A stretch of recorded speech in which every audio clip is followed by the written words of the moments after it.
Hoy voy a empezar con la frase de una película. Si de repente te digo, en ocasiones veo muertos, seguro que sabes la película a la que me refiero. Pero ¿sabes su director? ¿Sabes quién dirigió esa película de la que he utilizado esa frase para comenzar? ¿El sexto sentido? Pues hoy vamos a hablar de ese director, vamos a hablar de M. Night Shyamalan. Un apellido, la verdad que cuesta pronunciarlo, pero un director que nos ha dejado grandes películas y del que quizás solo conozcamos alguna que otra, como por ejemplo El sexto sentido. Y como siempre lo vamos a abordar en una charla, tanto quien te habla, que soy yo, José Luis Martín, como Manu Díaz, que ya está listo para hablar de este director y de su filmografía.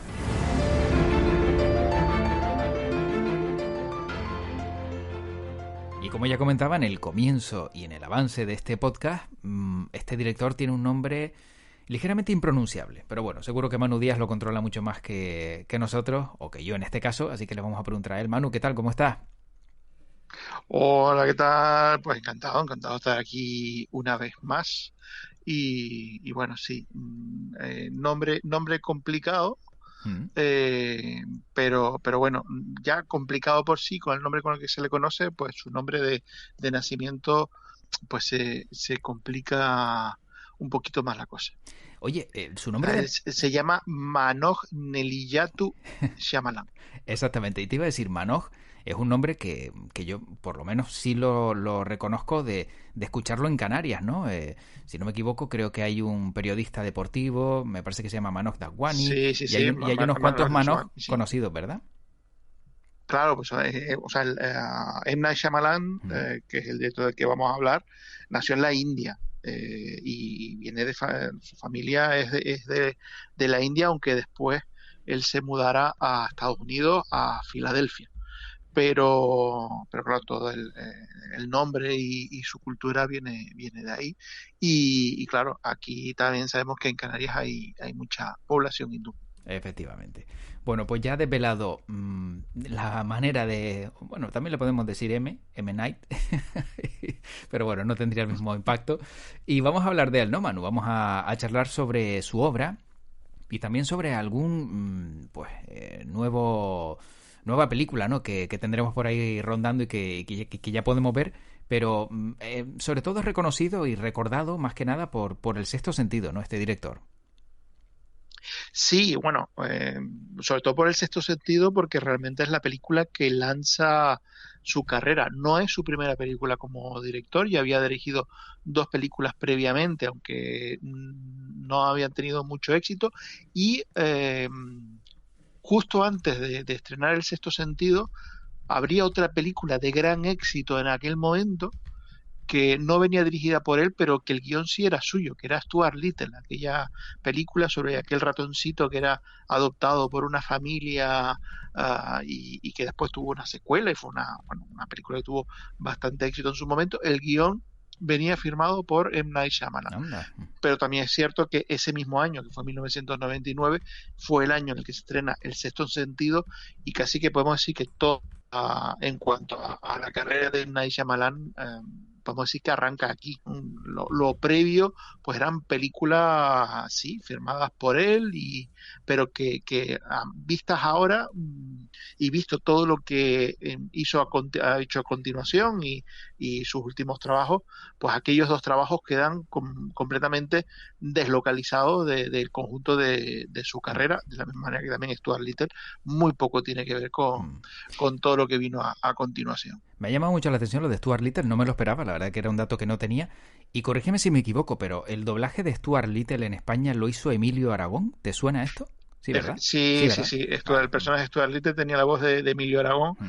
Pues además, bueno, en aquella época, Emilio Aragón era bueno, uno de los momentos de máxima popularidad de él como estrella televisiva, Ujú. con médico de familia, o sea, ahora que el Emilio Aragón de hoy en día es más bien Sí, un tiene productor. más éxito que sí, tiene más éxito que entonces, pero ahora digamos que su trabajo es detrás de la cámara y no delante, Sí. pero en aquel momento, pues bueno, era una de las grandes estrellas de la televisión en España y se contó con su voz para doblar al personaje de Stuart Little. Lo que sí es verdad que esas cosas esas voces que son tan conocidas ya y Eso. tan identificadas con su propietario que quedaba raro en la película. Lo de Eso te que iba a decir. Por eso lo recuerdo, sobre todo, porque no me cuadraba y recuerdo haber visto esa película, algún fragmento, y es como, es que sigo viendo al personaje, a la persona, en este caso, al actor, al que dobla, y no acabo de meterme en el ratón, ¿no? Siempre te descuadra, ¿no? sí, Cuando, sí. como dices tú, se Bueno, conoce mucho la persona. si te lanzo otra cosa que a lo mejor esa tampoco te la espera. A ver. Del matrimonio que adoptaba Stuart Little, él después sería el Doctor House. Ah, la voz del Doctor House. No, no, no. Ah, espera, espera, El vale, el actor, actor. Vale, el, vale. el actor que hace digamos, el matrimonio, el hombre Sí, que, sí, es que, verdad. que pasa a ser el padre adoptivo de Stuart Little, es Doctor House en la famosa serie. Cierto, sí, sí, es verdad. Sí, ahora lo recuerdo, no me viene a la cabeza, sí, es verdad. Lo que no recuerdo el nombre, estaba intentando recordar el nombre de quien encarna al Doctor House, Hugh Laurie, ¿no? Hugh Laurie, Exacto, sí. vale, vale. Ella es Gina Davis, que en aquel momento, pues Gina Davis también estaba en unos momentos así altos de popularidad. Y el manastro de Stuart Little era Mm. Jonathan Lipnicki, que después también estaría pues, en películas como Jerry Maguire con Tom Cruise. Y la voz original de Stuart Little era Michael J. Fox. Pues fíjate que yo pensé que era Tom Hanks. No sé por qué tenía en la cabeza que podía haber sido Tom Hanks, pero bueno, Michael J. Fox, pues muy Bueno, bien. más o menos más o menos el perfil, más o menos el Vale. perfil. O sea, casi podemos decir que en 1999 Emilio Aragón tenía ese perfil de amable de Tom Hanks, el Tom Claro. Hanks español. Sí, por eso a lo mejor lo asocié exactamente. Bueno, nos hemos desviado muchísimo del tema en cuestión, pero bueno, era necesario también y hacer un pequeño zigzag también en este podcast. Y Manu, decías que, claro, no fue la primera película de Shyamalan, ¿ves? Ya empiezo ya a no decirlo bien, pero sí la más impactante, ¿no? Digamos, la más fuerte de él y también pues con un Bruce Willis que por regla general siempre hemos conocido, aunque ha hecho otros papeles, metido más en otro papel que no era del típico hombretón o héroe de acción, ¿no? Efectivamente, estamos en eso, en un periodo en el que Bruce Willis quiere em, romper un poco con esa imagen de héroe monolítico del actioner de los 80, alejarse un poco de su imagen de John McClane y empieza a apostar por otro tipo de papeles, digamos, de perfil muy diferente y apostar por películas casi, bueno, de corte más independiente, ¿no? Mm. Alejarse de las grandes superproducciones a las que estaba acostumbrado y apostar por películas más pequeñas. Estamos hablando de una época en la que pues Bruce Willis participa incluso aceptando papeles secundarios, películas como Pulp Fiction, como Ni un pelo de tonto, están en este marco de películas, 12 monos que él era el protagonista, pero también era una película pues, muy diferente a Bruce Willis que conocíamos, y también inicia una línea de películas de personaje acompañado por niños. Mm. Eh, lo teníamos, o sea, de él como protagonista y tener siempre como un coprotagonista infantil. Había hecho previamente Mercury Rising, al Rojo Vivo, donde tenía que proteger a un niño con autismo. Y después, pues bueno, llegarían otras películas posteriores al Sexto Sentido que seguirían pues enfatizando esa vertiente un poco paterno-filial en las películas de Bruce Willis. Pero desde luego en el sexto sentido pues marcaría esa relación de esos dos personajes a pesar del cambio de edad. Sería la película que lanzaría también la carrera del joven actor Haley Joel Osment, Ujú. eh, y que aquí pues jugaba con un Bruce Willis que durante toda la película nos tenía engañado en dos sentidos, no en seis, sino en dos, que era básicamente, por un lado, que toda la película lo vemos a él como el elemento fuerte que sostiene, podemos decir la psicología complicada y aterrorizada del niño protagonista, y después pues veríamos que no, que realmente al final la psicología torturada y debilitada era la del personaje de Bruce Willis, y después el otro sentido en el que nos tenía engañado, que a estas alturas yo creo que ya podemos hacer spoiler, Sí. y que todos sabemos ya que al final su personaje está muerto, ya ha muerto desde el principio de la película. Efectivamente. Y yo creo que ese momento es impactante, ¿no? Todos lo recordamos, aunque estemos haciendo spoiler. Quien no lo haya visto lo lamentamos, pero ya no sé ni cuánto tiempo ha pasado, pero ya, Sí, ya se bueno, tiene que decir. hombre, han pasado 24 años. Pues ya está. Pues ¿qué quieres que te diga? Pues quien no la ha visto tiempo ha tenido. Y punto. Ya está. Pero Manu, Efectivamente. dime una cosa. Shyamalan tiene también una serie de películas que yo no sé si forman parte de una cadena de películas relacionadas con superhéroes, porque por lo menos a mí siempre me ha quedado un poco en la cabeza que dentro de su filmografía existían varias películas que estaban relacionadas unas con otras y tenían que ver con un perfil de superhéroe bastante alejado, ¿no?, del concepto Marvel o DC Comics. Sí, bueno, a ver, M. Night Shyamalan es una persona que tiene, por un lado, una gran cinefilia, le gusta mucho el cine, que se ha criado en una cultura estadounidense, a pesar de haber nacido en la India, pues realmente su educación y su desarrollo tuvo lugar en Estados Unidos, y ha mamado mucho esa cultura, y en esa cultura se incluye también la lectura de los cómics de superhéroes, de Marvel, de DC, etcétera. Entonces, sus películas realmente son un producto de toda esa educación cultural, cinematográfica, del mundo del cómic, de la literatura que él pues ha tenido o tuvo a lo largo de su etapa de crecimiento y desarrollo. Entonces, después del sexto sentido, que supone un éxito totalmente inesperado y lanza absolutamente la carrera de Shyamalan, apuesta por una historia que aquí titulamos El Protegido, que básicamente es una historia de superhéroes. Lo que pasa es que es una historia de superhéroes pasada por el filtro de M. Night Shyamalan, que M. Night Shyamalan no es un director, digamos, de cine, podríamos decir, fantasioso, a pesar de lo que pudiera parecer.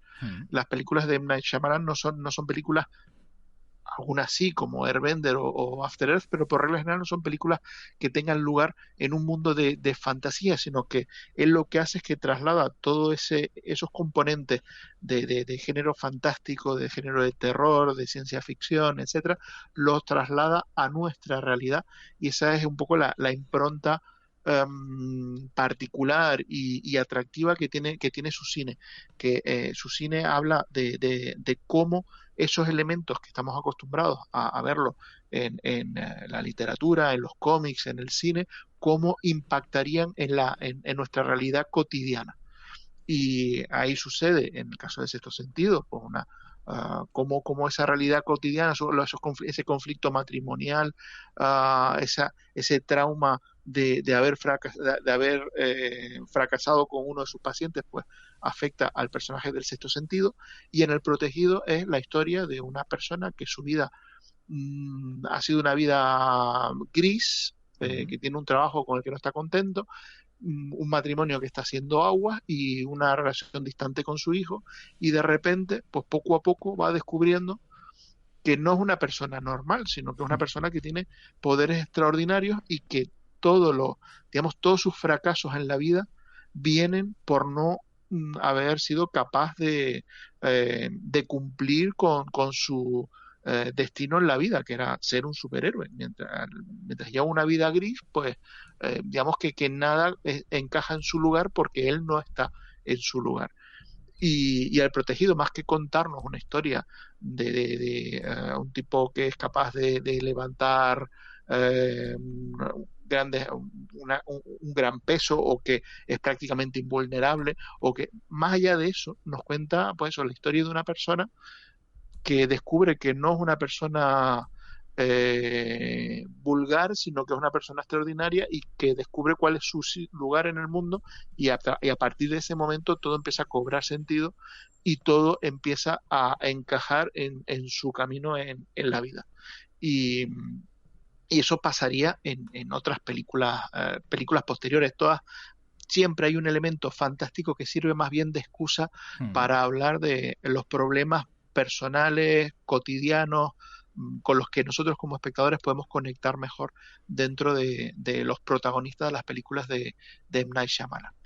Con El Protegido lo que sí sucedió es que tiempo más tarde, Mm. concretamente, por Protegidos del año 2000 y tendríamos que saltar al año 2016, Shyamalan dirige una película que se llama Múltiple, Mm. sobre una persona con personalidad múltiple, y cuando acaba la película, esta cosa de si te vas pronto del cine te quedas sin saberlo, de repente aparece el personaje de Bruce Willis del Protegido, aparece en un pequeño epílogo que conecta las dos películas.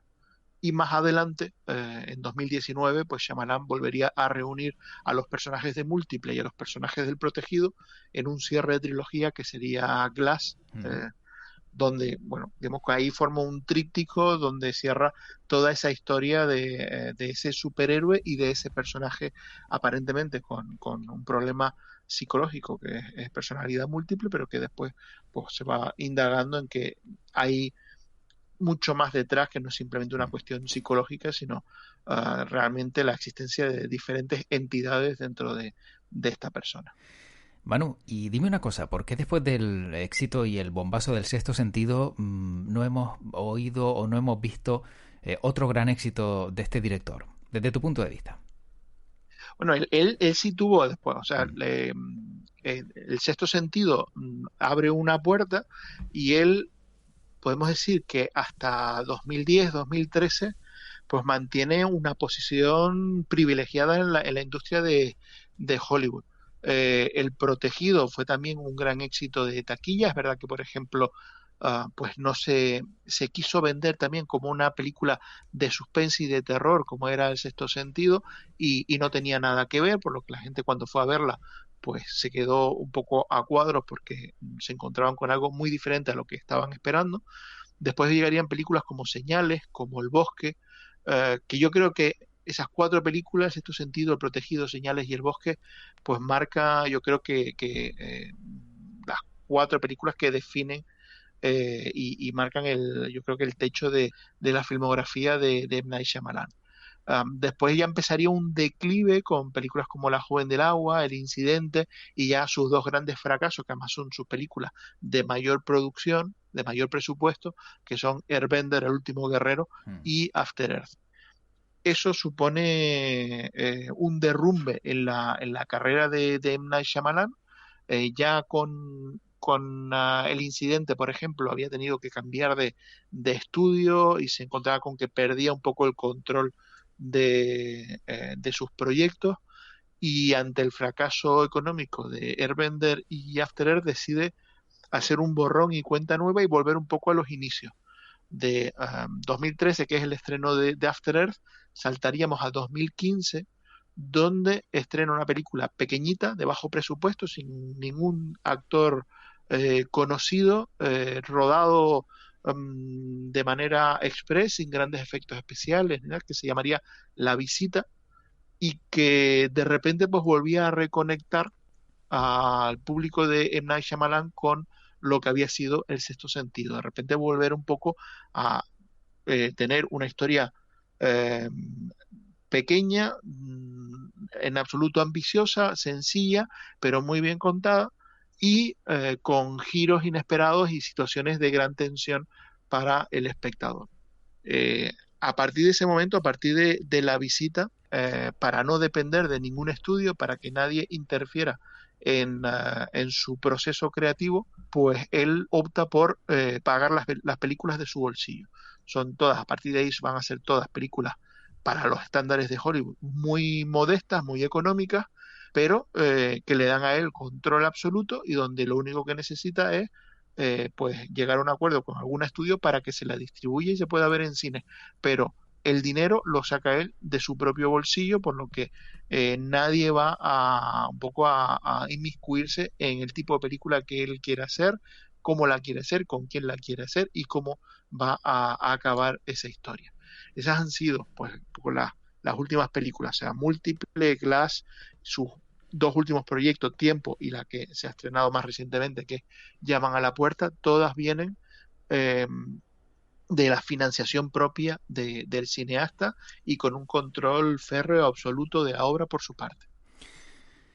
Pagarse sus películas. Ya mucho tiene que gustarle, ¿no? Y no perder comba en el mundo del cine para tener que precisamente pagarse sus películas. ¿Crees que en el futuro, Manu, habrá alguien que quiera pues que eso acabe y pagarle precisamente una productora o un productor, pues no sé, cualquier proyecto?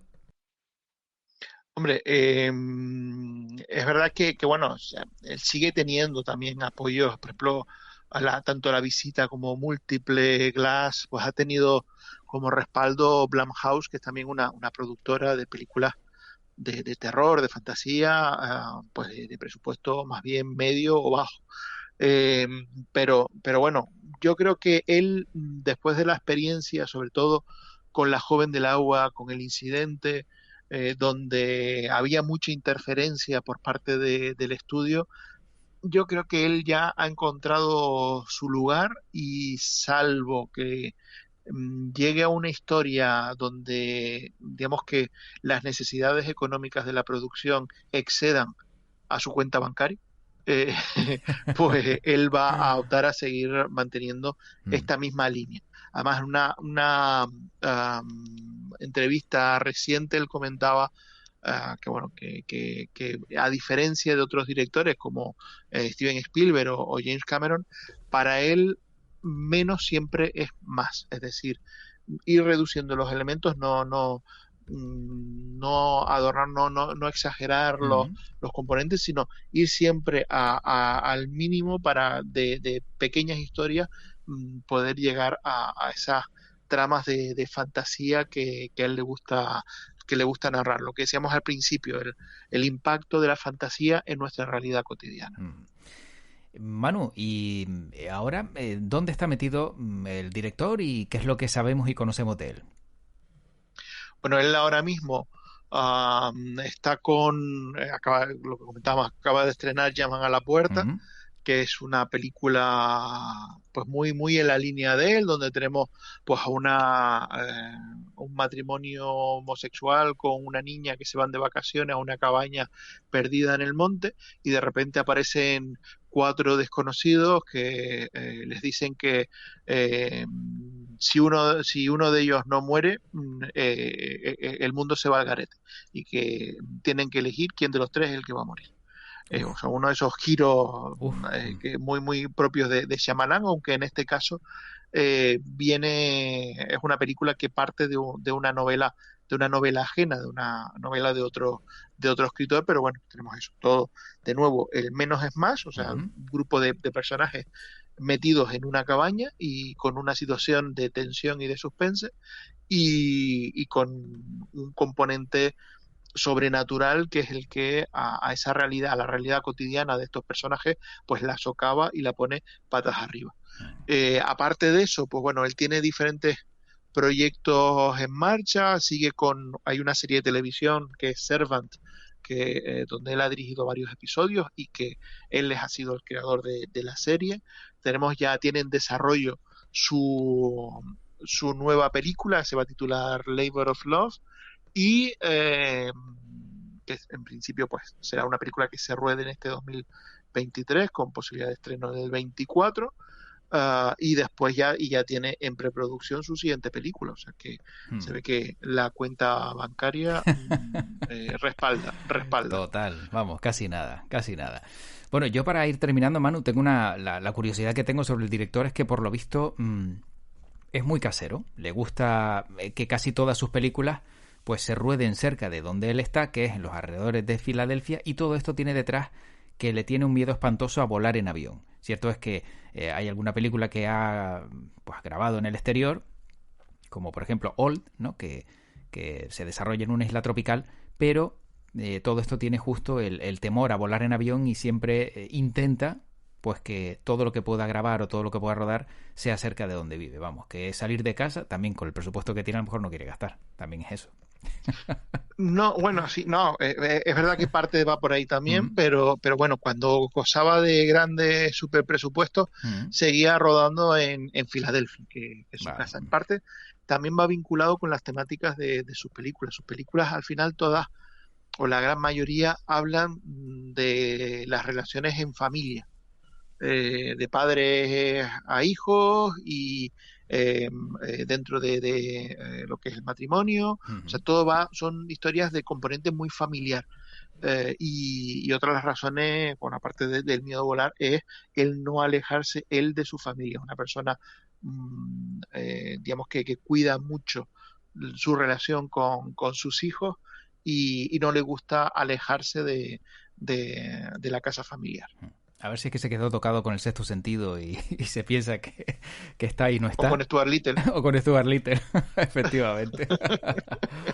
Bueno, Manu, no sé si tienes algún detalle más sobre este gran director para terminar y poner el punto final, bueno, pues a este recorrido que considero, la verdad que era necesario también hacer sobre él. Bueno, hombre, la curiosidad es que normalmente Mm. él siempre, al igual que hacía Alfred Hitchcock, alguna aparición en sus películas. Es verdad que tuvo ahí un periodo donde esos cameos pasaron a ser pequeños personajes secundarios. En Señales, por ejemplo, ya su aparición no era simplemente una aparición testimonial, sino que ya tenía un sentido dentro de la historia y eso pues llevaría, pues, por ejemplo, a la Joven del Agua, una película donde él tiene un papel, o sea, él interpreta a un personaje de la película y demuestra claramente que su talento está detrás de la cámara, no delante. Después de eso, pues bueno, ha mantenido su posición de hacer eso, algún cameo ocasional, y es otra de las curiosidades dentro de las películas de Shyamalan, ¿no? Igual que pasaba con Alfred Hitchcock, buscar el momento en el que él aparece y a ver en qué circunstancia, en qué escena aparece M. Night Shyamalan en su película.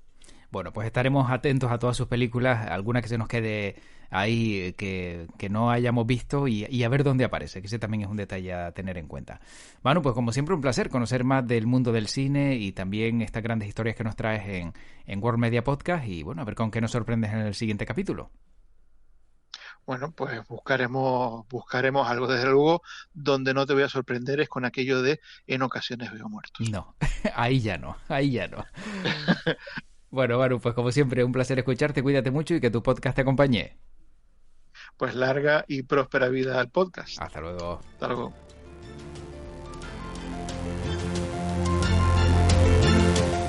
Bueno, pues espero que una vez terminado este podcast por lo menos te haya resultado interesante y te haya abierto la mente y el interés sobre todo, te haya generado interés para conocer alguna que otra película más que desconocías de este gran director. Y siempre acertado, Manu Díaz, siempre trayendo también grandes historias del mundo del cine que puedes escuchar aquí en World Media Podcast. Te invito como siempre a seguir escuchando otros capítulos, también otros podcasts que puedes pues encontrar en worldmedia.es o en las diferentes plataformas también de audio donde nos encuentras, al igual que en YouTube. Tanto en YouTube como en Twitter, como en Instagram, como en TikTok nos encuentras como World Media Spain. Lo dicho, encantado como siempre de compartir contigo estos minutos y te espero dentro de no mucho aquí en World Media. Cuídate mucho y que tu podcast te acompañe.